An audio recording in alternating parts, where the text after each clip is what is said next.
사랑하는 시흥동산교회 성도 여러분, 안녕하세요. 무더위가 계속 이어지고 있습니다. 잘 이겨내고 계신가요? 저는 최근에 저희 집에서 에어컨이 고장이 나는 바람에 온 가족이 고생을 해야 했습니다. 다행히 지금은 ARS에 전화를 하여서 에어컨을 고쳤습니다. 다 고치고 나서 시원한 바람을 맞아보니 너무나 좋더라고요. 평소에는 아무렇지도 않게 생각했던 에어컨이 얼마나 소중하게 느껴지던지요. 마찬가지로 코로나로 인해 함께 모이지 못하는 이 힘든 상황을 겪으면서 그동안 당연하게 여겼던 예배, 귀에 들어오는 하나님의 말씀 한 구절 한 구절이 너무나 소중하고 귀하다는 생각을 하게 됩니다. 비록 당분간 온라인으로만 예배를 드리게 되었지만 드려지는 예배 하나하나를 더욱더 소중하게 여기시고 그 속에서도 하나님의 깊은 은혜를 받으시는 성도분들이 되기를 간절히 축복합니다. 또한 하나님께서 오늘 말씀을 통해서도 무더위를 이길 수 있는 넉넉한 힘과 은혜를 주실 것이라 믿습니다.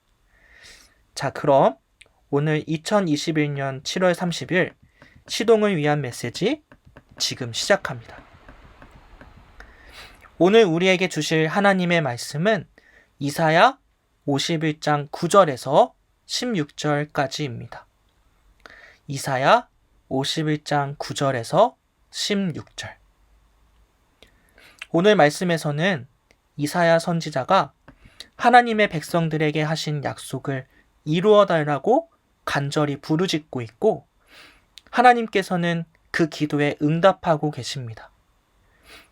본문의 구조를 살펴보면 9절부터 11절은 하나님을 향한 기도의 내용이고 12절부터 16절은 하나님께서 응답하시는 내용입니다. 9절 말씀입니다. 여호와의 팔이여 깨소서 깨소서 능력을 베푸소서 옛날 옛 시대에 깨신 것 같이 하소서 라합을 점이시고 용을 찌르신 이가 어찌 주가 아니시며. 9절을 보면 기도의 내용이 너무나 절박하다는 것을 느낄 수 있습니다. 나라가 망하고 포로로 끌려가고 하나님의 나라는 무너진 것 같은 그런 절망적인 상황에서 선지자는 하나님을 향해 부르짖고 있습니다. 하나님이 어떻게 주무시겠습니까? 그러나 그만큼 너무나 어둡고 앞이 보이지 않기에 선지자는 하나님을 향해 어서 깨소서 깨소서 능력을 베풀어 주소서 하고 외치고 있는 것입니다. 10절 말씀입니다.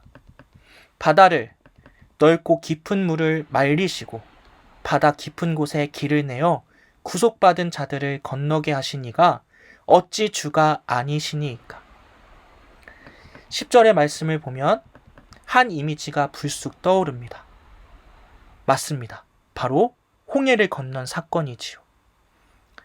선지자는 하나님께 간절히 탄원하는 것에서 그치지 아니하고 하나님께서 베푸셨던 믿음의 사건, 구원의 사건을 다시 떠올리고 있습니다. 과거에 우리 민족들을 구원하신 하나님, 은혜를 끝까지 베풀어 주셨던 그 하나님께서 지금 이 시간에도 여전히 함께하고 계시다. 그 확신이 있는 것이지요. 여호와 하나님에 대한 이러한 확신은 11절에 회복에 대한 열망으로 이어지게 합니다. 11절 말씀입니다. 여호와께 구속받은 자들이 돌아와 노래하며 시온으로 돌아오니 영원한 기쁨이 그들의 머리 위에 있고 즐거움과 기쁨을 얻으리니 슬픔과 탄식이 달아나리이다. 상황은 여전히 끔찍하게 어둡지만 여호와 하나님께서는 여전히 역사하고 계시기에 선지자는 회복된 공동체의 모습을 바라고 갈망합니다. 9절의 탄식의 기도는 11절에 이르러 믿음의 기도로 바뀌게 되었음을 우리는 볼 수 있습니다.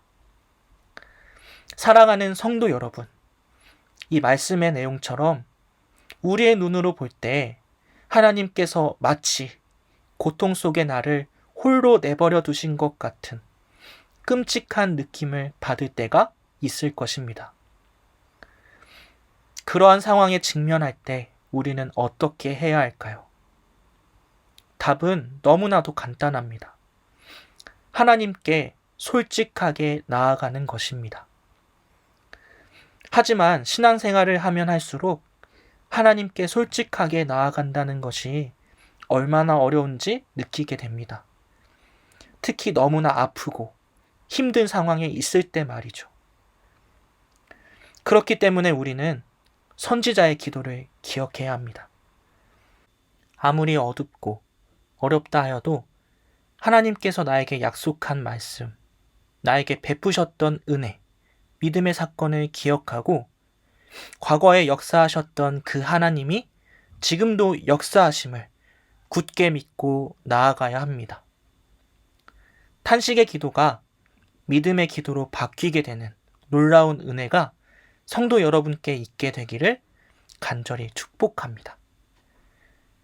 이어서 이 간절한 기도에 하나님께서는 어떻게 응답하고 계실까요? 12절 말씀입니다. 이르시되 너희를 위로하는 자는 나 곧 나이니라. 너는 어떠한 자이기에 죽을 사람을 두려워하며 풀같이 될 사람의 아들을 두려워하느냐. 하나님을 향해 여호와여 깨소서 깨소서 2번 외쳤던 것처럼 하나님께서는 2번 강조하여 외치십니다. 너희를 위로하는 자는 나 곧 나이니라. 하나님께서는 멀리 계시지 않았습니다. 백성을 외면하시지도 않았습니다. 언제나 그 자리에 계셨던 것입니다. 이어서 하나님께서는 말씀하십니다. 13절, 14절 말씀입니다. 하늘을 펴고 땅의 기초를 정하고 너를 지은 자 여호와를 어찌하여 잊어버렸느냐. 너를 멸하려고 준비하는 저 학대자의 분노를 어찌하여 항상 종일 두려워하느냐. 학대자의 분노가 어디 있느냐. 결박된 포로가 속히 놓일 것이니 죽지도 아니할 것이요 구덩이로 내려가지도 아니할 것이며 그의 양식이 부족하지도 아니하리라. 13절 14절 말씀에서 하나님은 탄식하시며 말씀하십니다. 어찌하여 지금 내가 두려워하는 그 대상이 얼마나 작고 하찮은 존재인지 알려주시면서 동시에 하나님이 어떠한 분이신지 얼마나 크신 분이신지 다시 알려주시고 계십니다.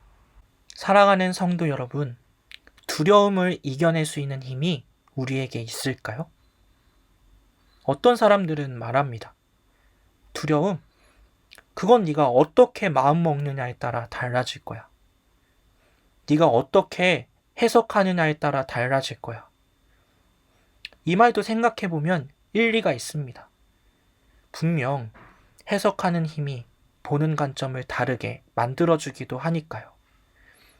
하지만 아무리 긍정적으로 상황과 환경을 해석할 수 있는 사람일지라도 그 한계는 분명합니다.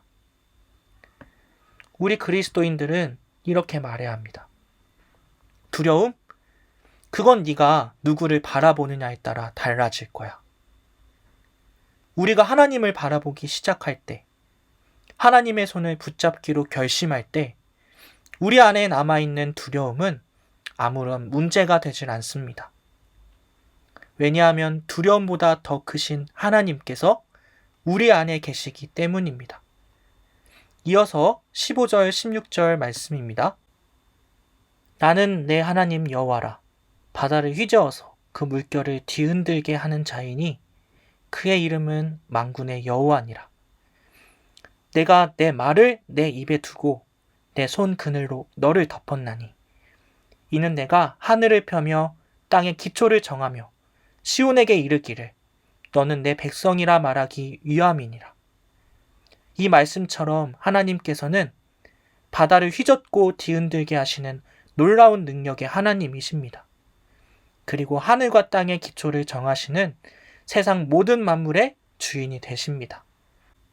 하나님께서는 고난 중에 부르짖고 있는 하나님의 백성들에게 다시 한번 하나님을 알려주시고 계십니다. 그것이 고난을 이길 수 있는 가장 큰 위로요, 소망이기 때문입니다. 사랑하는 시흥동산교회 성도 여러분, 무엇 때문에 두려워하고 계신가요? 무엇 때문에 무서워하고 계신가요? 저는 그 아픔, 그 두려움을 잘 알지 못합니다. 하지만 하늘과 땅의 기초를 지으시며 여러분 한 분 한 분을 지으신 여호와 하나님께서 그 마음을 잘 아십니다. 오늘도 두려워하지 말라 말씀하시며 나를 바라보라 말씀하십니다. 모든 문제보다 더 크시고 모든 두려움을 능히 물리칠 수 있으신 하나님을 바라보고 의지하며 오늘도 힘차게 살아가시는 시흥동산교회 성도님들 다 되시기를 기도하고 축복합니다. 기도하겠습니다. 하나님 아버지 감사합니다. 두려움과 너무나 큰 아픔, 우리에게는 그 문제들을 이겨낼 수 있는 힘과 능력이 없음을 이 시간 고백합니다. 그동안 나의 힘과 능력으로 이겨내려고 했던 모습이 있었다면 용서하여 주시고 주님께서 나의 힘과 능력이 되심을 기억할 수 있도록 도와주시옵소서. 하루하루 살아갈 때에 주님을 바라보고 의지하며 모든 두려움을 이겨낼 수 있도록 도와주옵소서. 감사드리며 이 모든 말씀 예수님의 이름으로 기도드립니다. 아멘.